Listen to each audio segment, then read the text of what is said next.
இந்த வீடியோ பார்த்திருக்க எல்லாருக்குமே இந்த விஜய் அபிஷேக்கோட ஒரு ஸ்ட்ராங்கான வணக்கத்தை சொல்லிடுறேன். நம்ம டெய்லி ஒரு ஸ்டோரி சொல்லிட்டு இருக்கோம்ல. இன்னைக்கு எதை பத்தி பேச போறோம் அப்படின்னா, தமிழ்நாடு அப்படின்னா எதுக்கு பேர் போன இடம்? ஊழலுக்குன்னு சொல்லிடாதீங்க. அதாவது நான் பாசிட்டிவா கேட்கிறேன். தமிழ்நாடு அப்படின்னா வந்து நானே சொல்றேன். தமிழ்நாடு அப்படின்னா வந்து கல்விக்கு பேர் போன இடம் அப்படின்னு சொல்லலாம். ஏன்னா, இங்க வந்து ஏகப்பட்ட ஸ்கூல்ஸ், ஏகப்பட்ட காலேஜ், இன்ஸ்டிடியூஷனு இது பத்தாம வந்து தனியா வந்து கோர்ஸ் படிக்கிறதுக்கு அப்படின்னு எக்கச்சக்கமா இருக்கு. அதாவது திரும்புற இடமெல்லாம் காலேஜ், திரும்புற இடமெல்லாம் ஸ்கூலு அப்படின்ற மாரி கல்வி வந்து ஒரு வளர்ச்சியில இருக்கு அப்படின்னே சொல்லலாம். ஓகே, கல்வியில வளர்ச்சி இருக்கு. இப்போ கல்வி கத்துருக்கிற இடத்துல வளர்ச்சி இருக்கா அப்படின்னு கேட்டா பெரிய கொஸ்டின் மார்க் தான் சொல்லணும். ஏன் அப்படின்னா, இப்போ தமிழ்நாட்டுல இருக்கக்கூடிய ஸ்கூலோ, காலேஜோ அந்த அளவுக்கு ஸ்டூடண்ட்ஸ்க்கு ஒரு சேஃப்டி குடுக்குதா அப்படின்னா, இல்ல. ஏன் இல்லன்னு சொல்றேன் அப்படின்னா, ஏகப்பட்ட விஷயத்துக்கு முன்னாடி நடந்திருக்கலாம். ஆனா இப்போ நடந்த இந்த சம்பவம் வந்து இப்ப தமிழ்நாடு ஒட்டுமொத்தமா பேசிட்டு இருக்கிற விஷயம் அப்படின்னே சொல்லலாம். அதாவது நாமக்கல்ல ஒரு காலேஜ் இருக்கு. அந்த காலேஜ்ல வந்து அந்த ஹாஸ்டல்ல சமைச்ச சாப்பாட சாப்பிட்டதுனால, இப்போ வந்து 400 ஸ்டூடண்ட்ஸ் வந்து ஹாஸ்பிட்டல்ல அட்மிட் ஆயிருக்காங்க.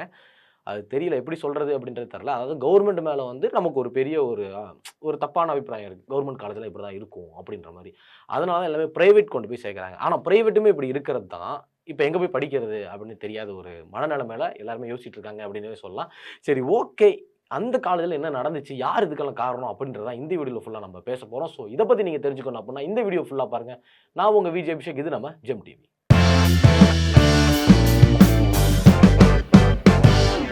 அதாவது நாமக்கல்ல குமாரபாளையத்துல தான் இந்த காலேஜ் வந்து இருக்கு. எங்க அப்படின்னா எக்ஸஸ் குரூப் ஆஃப் இன்ஸ்டிடியூஷன் இந்த ஒரு காலேஜ். இது வந்து இன்ஜினியரிங் காலேஜ் அப்படின்னே சொல்லலாம். இன்ஜினியரிங் காலேஜ் அப்படின்னு எடுத்துட்டோம் அப்படின்னாலே நெறைய பணம் வாங்குவாங்க. லட்ச லட்சமா காசு கொண்டு வந்து இறைப்பாங்க அப்படின்னு ஒரு பேச்சு பொருள் இருக்கு. அதாவது எப்படி அப்படின்னா, படிப்புல மேல இருக்கிறது வந்து என்ன அப்படின்னா டாக்டர், அப்புறம் இன்ஜினியர் அப்படின்னு தான் ஆர்ட்ஸ். அதுக்கப்புறம் ஆர்ட்ஸ் எல்லாம் கடைசில அப்படியே தூக்கி போட்டு டக்குன்னு மிதிச்சிருவானுங்க. அந்த மாரி ஆர்ட்ஸ் எல்லாம் கீழ கிடக்கு.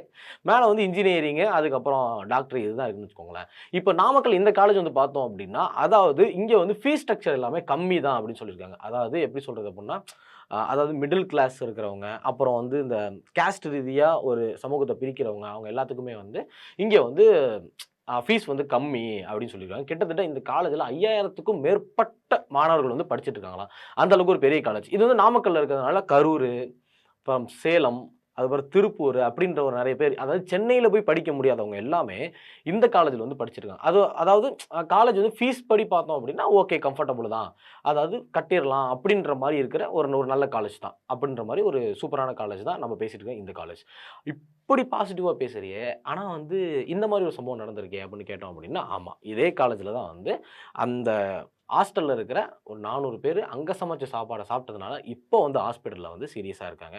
அ ஒரு கிட்டத்தட்ட ஒரு 40 பேர் சீரியஸா இருக்காங்க. மிச்சம் ஒரு 141 பேர் வீட்டுக்கு போயிட்டாங்க அப்படின்னு சொல்லியிருக்காங்க. ஆனா, அதுக்கு வந்து எந்த ஒரு ப்ரூஃப்மே கிடையாது. இன்னுமே வந்து நெறைய பேர் வந்து ஹாஸ்பிட்டல்ல அட்மிட் ஆயிருக்காங்க. சிகிச்சை போயிட்டு இருக்கு. அதாவது அவங்களுக்கான ட்ரீட்மெண்ட்ஸ் எல்லாமே போயிட்டு இருக்கு அப்படின்னு தான் சொல்லியிருக்காங்க. இந்த விஷயம் தெரிஞ்சதுக்கு அப்புறம், அதாவது ஃபுட் சேஃப்டி ஆஃபீசர் அப்படின்னு சொல்லுவாங்கல்ல, அந்த உணவுத்துறையிலருந்து ஒருத்தவங்க இருப்பாங்கல்ல, அவங்க பேரு வந்து அவரோட பேரு வந்து தங்க விக்னேஷ். இவரு தான் வந்து ஃபுட் சேஃப்டி ஆஃபீசர் அந்த ஏரியால.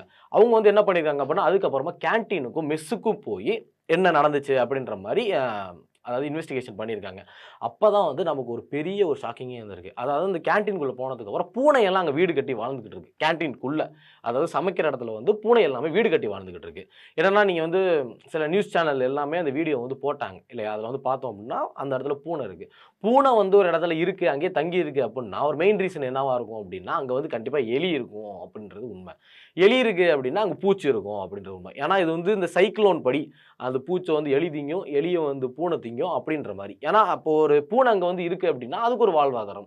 அங்க வந்து அதுக்கு புடிச்ச விஷயம் ஏதோ ஒண்ணு இருக்கு. ஏன் அங்க வந்து சாப்பாடு இருக்குமே அப்படின்னு கேட்காதீங்க. ஏன்னா, பூனை வந்து அதிகமா வந்து எலி தான் சாப்பிடும் இல்லையா? இதுதான் வந்து உண்மை.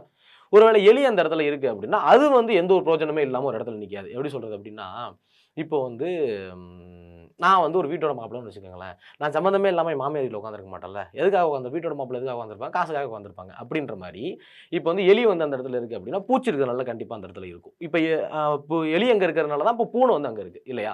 அந்த மாரி. அந்த இடத்துல பூனை இருந்தது வந்து ஒரு பெரிய நியூஸ் சேனல்லயே வந்து இத போட்டாங்க. இப்போ முடிஞ்சா நானுமே அத பின்னாடி போட்டு விடுறோம். என்ன அப்படின்னா, இந்த மாரி இருக்கிறத பார்த்ததுக்கு அப்புறம் தான் இங்க வந்து சுத்தமா சேஃப்டியே இல்ல அப்படின்றத புரிஞ்சுருக்காங்க. ஒருவேள அங்க இருக்கிற பூச்சி ஏதாவது அவங்க சமைச்ச சாப்பாடுல விழுந்திருக்கலாம். ஏன்னா, அன்னைக்கு போட்டது வந்து வெஜ் தான் போட்டிருக்காங்க. சாம்பார் சம்திங் அதான் போட்டிருக்காங்க. ஒருவேள பூச்சி விழுந்திருக்கலாம். இல்ல பூனை வந்து ஏதாச்சும் அதுல வந்து அதோட ஸ்விட்ச வந்து போட்டுருக்கலாம். அதாவது எச்சியில வந்து அதுல போட்டுருக்கலாம். ஒருவேளை எலி ஏதாச்சும் வாய் வச்சிருக்கலாம். அப்படின்ற மாரி நெறைய சந்தேகங்கள் வந்தது. அதுக்கப்புறம் வந்து ஸ்டூடண்ட்ஸ் கிட்ட போய் கேட்டாங்க. இந்த மாரி இங்க வந்து ஃபுட் எல்லாம் எப்படி இருக்கு அப்படின்னு கேட்டப்போ, அவங்க என்ன சொன்னாங்க அப்படின்னா, குடிக்கிற நீர் வந்து சுத்தமா சுத்தமே இல்ல. சுத்தமே இல்ல அப்படின்னு சொல்லியிருக்காங்க. என்ன அப்படின்னா, குடிக்கிற நீர்ல வந்து நெறைய இதுல பூச்சி, அப்புறம் புழு இதெல்லாம் கலக்கும் அப்படின்னு சொல்லி, அவங்க வந்து ஒரு பெரிய ஷாக்கு குடுத்துருக்காங்க அப்படின்னே சொல்லலாம்.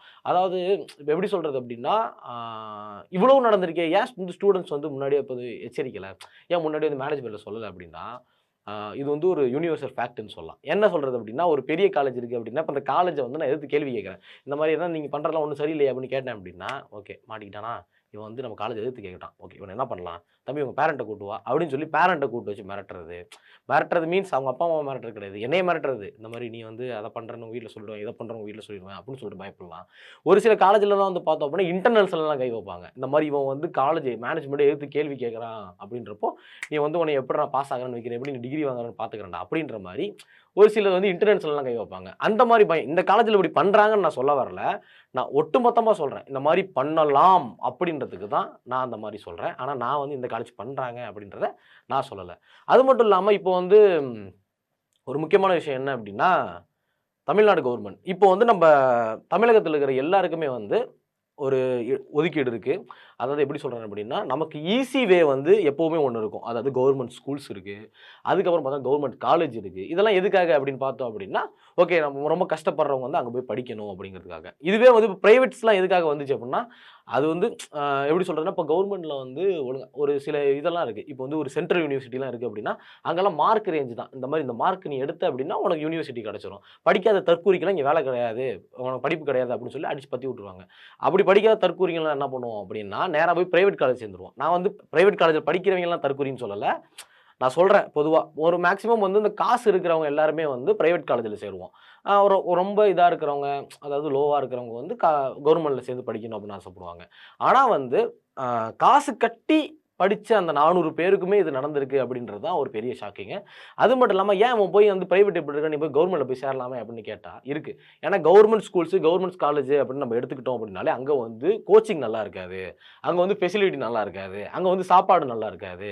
அங்க வந்து ஒழுங்கா டீச்சர்ஸ் ஒழுங்கா பார்த்துக்க மாட்டாங்க. அப்படின்ற மாரி ஒரு நெறைய குற்றச்சாட்டு முடிஞ்சா வச்சுக்கிட்டே இருப்போம். ஏன்னா அதுக்கேத்த மாரி தான் வந்து அந்த இடமும் இருக்கு இல்லையா? ஏன்னா எல்லாமே வந்து இப்போ ஒரு காலேஜோ, ஸ்கூலோ ஓப்பன் பண்றாங்க அப்படின்னா, கவர்ன்மெண்ட்ல ஒரு 1 மாசம் நல்லா இருக்கும். அடுத்த மாசம் வந்து பார்த்தோமா, அந்த இடத்துக்கு போய் பார்த்தோம் அப்படின்னா, செவுத்துல வந்து ஹார்ட் போட்டு, அதுல வந்து அவன் பேர எழுதி அம்புட்டு வச்சிருப்பான். அவன் ஆளு பேர. ஸ்கூல்லயே வச்சிருப்பானுங்க. அதுக்கப்புறம் பார்த்தோம்னா, இன்னொன்னு கோயில்லாம் பார்த்தோம் அப்படின்னா, அதுல போய் எக்ஸாம் நம்பர் எழுதுவாய்ங்க. இந்த மாரி என்னோட ரோல் நம்பர் எழுதிட்டேன். அவ்வளோதான் வந்து என்னைய பிள்ளையாரப்ப பாஸ் பண்ணி வச்சுருவாரு. நான் படத்துக்கு போறேன் அப்படின்னு சொல்லிட்டு, அப்படியே எக்ஸாம் எழுதாம வெளிய போற ஆளுங்கலாம் இருக்காய்ங்க. அந்த மாரி. ஆனா இது மக்களும் இப்படி சொல்லலாம். அதே மாரி நெறைய கவர்ன்மெண்ட் ஸ்கூல் நெறைய படம் நம்ம பார்த்திருப்போம்ல. அதாவது கவர்ன்மெண்ட் ஸ்கூல்ல இருக்கிற டீச்சர் எல்லாமே வந்து அட்டெண்டன்ஸ சைன் பண்ணி போட்டு டியூஷன் எடுக்க போயிடுவாங்க அப்படின்ற மாரி. ஏகப்பட்ட குற்றச்சாட்டு. அதெல்லாம் வந்து நானே பார்த்துருக்கேன். ஒரு சில ஸ்கூல்லலாம் நானே பார்த்துருக்கேன். லேட்டா வருவாங்க அப்படின்ற மாரி. ஆனா ஒரு சில ஸ்கூல் வந்து ரொம்ப ஸ்ட்ரிக்ட்டடா மெயின்டெயின் பண்ணுவாங்க. நல்ல காம்பவுண்ட்லாம் கட்டி, நல்லா ஒரு செக்யூரா வச்சிருப்பாங்க. பசங்கன்னா ஏறி குதிச்சு போவானுங்க. அது இருக்கிறது தான். அது நடக்கிறது தான் எல்லாமே. அதே மாரி கவர்ன்மெண்ட் ஸ்கூல்ல வந்து பசங்களுக்கு வந்து ஒழுங்கா வந்து அந்த டிசிப்ளின் சரியா இருக்காது அப்படின்னு சொல்லுவாங்க. ஏன்னா இப்ப கவர்ன்மெண்ட் ஸ்கூலுக்குலாம் நம்ம ஷூ போட்டு குடுத்தாலும் பசங்கலாம் தூக்கி தலையில வச்சுட்டு செருப்பு போட்டு தான் போயிட்டு இருப்பானுங்க. ஏன்னா அது வந்து ஒரு கெத்து அப்படின்ற மாரி போயிருச்சு. ஏன்னா இப்போ பிரைவேட் ஸ்கூல்ல வந்து நீ ஷூ போட்டு போகாம போனோம்னா உன்னை உள்ளயே விட மாட்டான். அதே மாரி கவர்ன்மெண்ட்லயும் அந்த ரூல கொண்டு வரலாம். ஆனா கொண்டு வர மாட்டாங்க. ஏன் அப்படின்னா அது வந்து ஒரு எப்படி சொல்றது? நீ எத வேணா போட்டு வாடா டேய் வாடா அப்படின்ற மாரி இருக்காங்களா? இல்ல வந்து ஏன் இந்த மாரி ஃபோர்ஸ் பண்ணணும் அப்படின்னு இருக்காங்களா? அப்படின்னு தெரியல. இதே பிரைவேட்டுக்கும் கவர்ன்மெண்ட்டுக்கும் இருக்கிற வித்தியாசமே இதுதான். இங்க ஒழுங்கா டிசிப்ளின் சொல்லி தராங்க, இங்க ஒழுங்கா சொல்லி தர மாட்றாங்க. அப்படின்ற ஒரு நெறைய ஒரு பிரச்சனையினால தான் நெறைய பேர் வந்து கவர்ன்மெண்ட்ட விட்டுட்டு பிரைவேட்டுக்கு போறோம். ஏன்னா கோச்சிங் சரியில்ல, இந்த மாரி ஒழுங்கா பார்த்துக்க மாட்டாங்க அப்படின்றது. ஆனா இது எதுக்குமே வந்து தமிழ்நாடு அரசு வந்து இதுவரைக்குமே எந்த ஒரு ஆக்ஷனுமே எடுக்கல அப்படின்றது வந்து ஒரு உண்மை தகவல் அப்படின்னே சொல்லலாம்.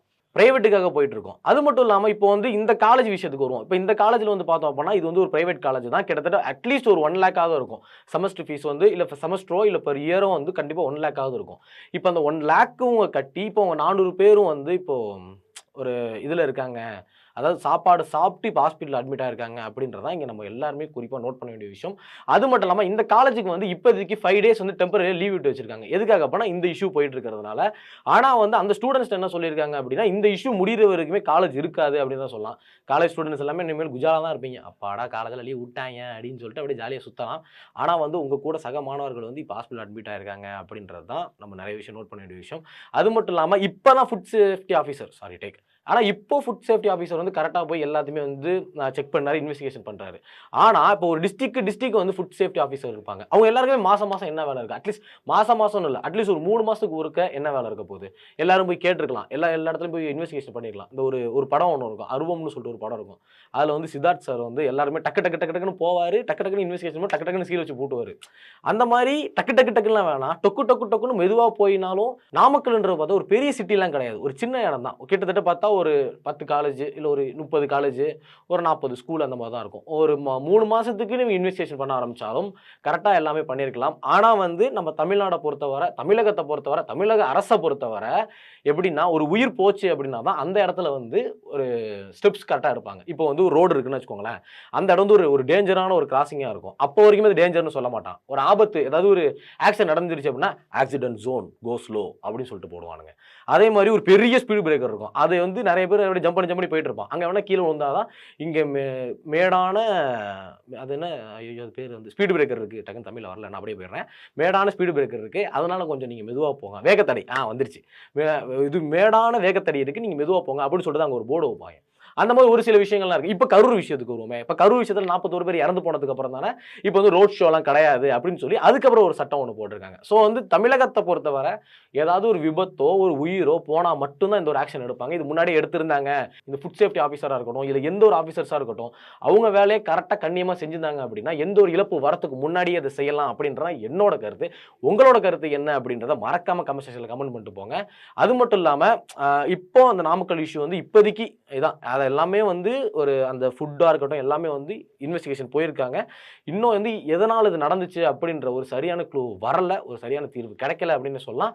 கண்டிப்பாக தீர்வு கிடைச்சதுக்கு அப்புறம் அந்த வீடியோவை நான் உங்கள்கிட்ட வந்து இன்னொரு வீடியோவில் அதை பற்றி நான் உங்கள்கிட்ட பேசுகிறேன். ஸோ அதை பற்றி தெரிஞ்சுக்கணும் அப்படின்னா நீங்கள் என்ன பண்ணணும் அப்படின்னா மறக்காம ஜெம் டிவியை சப்ஸ்கிரைப் பண்ணுங்கள். Signing off Vijay Abhishek.